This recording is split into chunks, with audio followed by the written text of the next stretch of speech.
Hey guys, what's up? My name is Eric and I'm the Techy agent, and this is my full hands-on review of the new Mio Slice.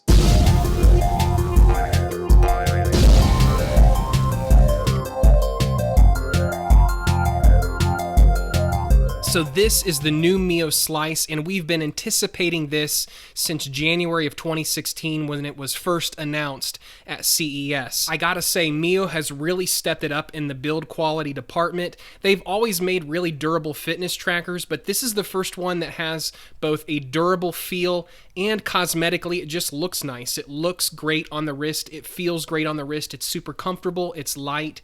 It's definitely the best looking fitness tracker that Mio has released. It uses a pin style clasp in order to secure it to your wrist, which, is a simple design that's worked well for lots of other fitness brands. It has a single button on the front that's used to scroll through different menus. It includes your time, your pi scores, which we'll get to here in a moment. It also includes your beats per minute, your current beats per minute, what your heart rate is doing, how many steps you've taken, calories burned, total distance walked, and then also your sleep. Included is a USB charger that magnetically attaches to the back of the device and then charges through two little metal pins that attach to the back of the device. It'll charge in about 30 to 45 minutes, but you're only going to get a couple of days worth of use if you have all of the options turned on, like the raise to wake on your wrist, as well as all of the notifications turned on, and if you have maximum brightness. So if you turn down your brightness a little bit and turn off some of the notifications, you'll get maybe about 4 or 5 days of use,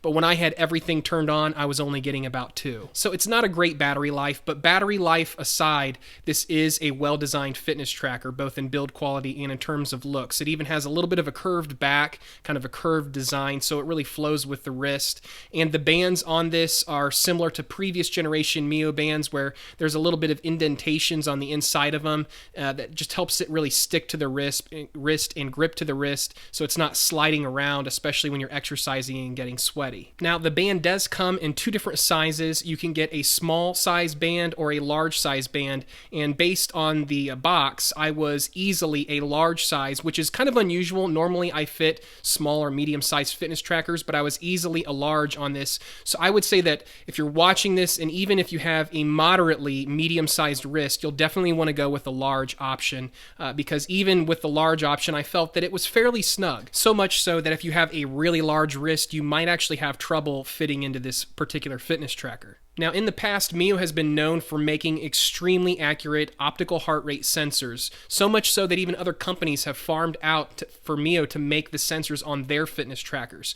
So it's going to be interesting for me to test this out here to see how this works, because Mio makes the claim that the Mio Slice has EKG level quality heart rate, meaning it's extremely accurate. So I'm going to put that to the test here in this review, and you can decide on whether or not it's actually EKG accurate. So unfortunately, Mio doesn't include multiple sports profiles for cycling, jogging, lifting weights, or anything like that. You'll just have a generic profile that includes the time elapsed, what your pi number is, your pi score, and again, I'll explain that here in a moment.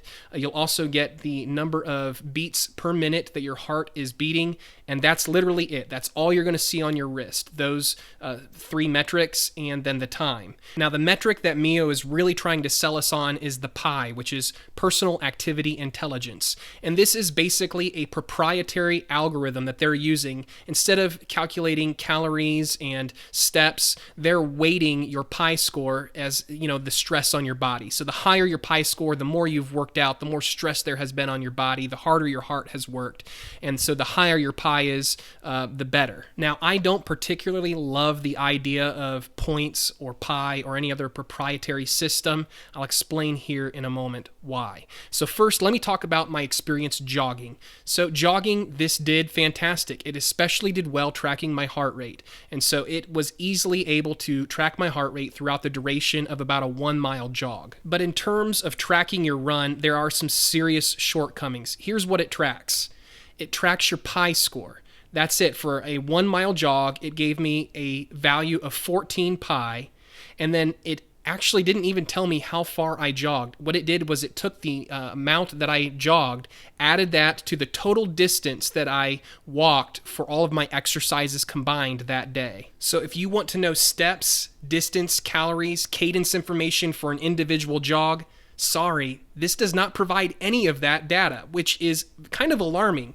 To me, heart rate data is important, but it can't be the only metric that I track. I have to know things like distance and calories burned. Now, in addition to running, I wanted to see what a high-intensity interval exercise would look like, doing kind of CrossFit-style, boot camp-style exercises, high-intensity intervals, to see if the heart rate was able to keep up.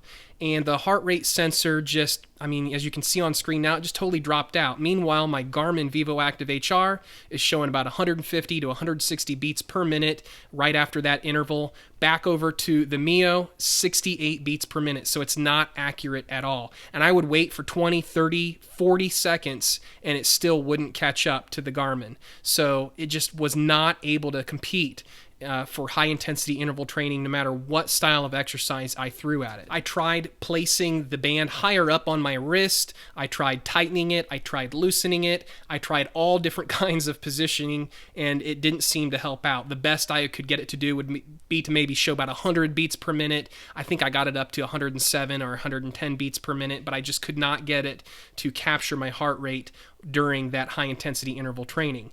Now, I also took this weightlifting to see if maybe I would have a different experience while weightlifting. And I had about the same kind of results that I had for doing high-intensity interval training. I was, getting 87, 90, maybe 100 beats per minute, nothing more. And meanwhile, my Garmin was showing, accurate numbers between about 120 to 130 beats per minute, which is fairly typical for me for weightlifting. And again, I tried positioning it on the inside of my wrist. I tried positioning it higher up on my wrist, tightening it, loosening it, all different kinds of positions, and I just could not get the heart rate monitor to give me accurate numbers during weightlifting.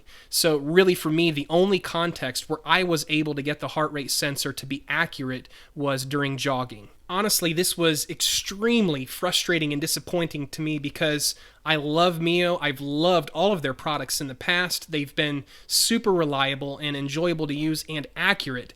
So it's entirely possible I have a dud unit, which I wonder because I had someone contact me tell me that theirs was doing pretty well, that it was keeping up with their Wahoo Ticker chest strap, and they provided me with the graphs to prove it. They showed on the left their Wahoo Ticker, on the right the graph for the Mio Slice. So I'm hoping that it's maybe just a simple firmware issue or a quality control issue, and maybe I got a dud unit. Now, one thing that was consistent with other users' experience and my experience was that the sleep tracking was not accurate.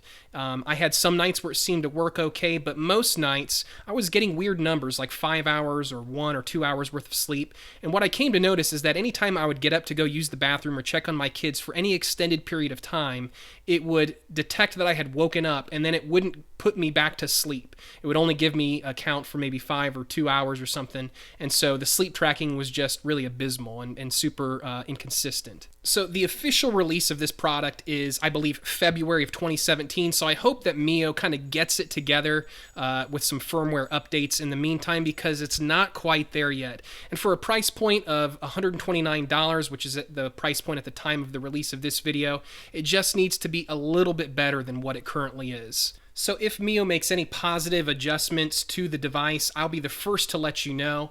So thanks for watching, guys. Hope this was informative. My name is Eric, and I'm the Techy Agent. Don't forget to hit like and subscribe.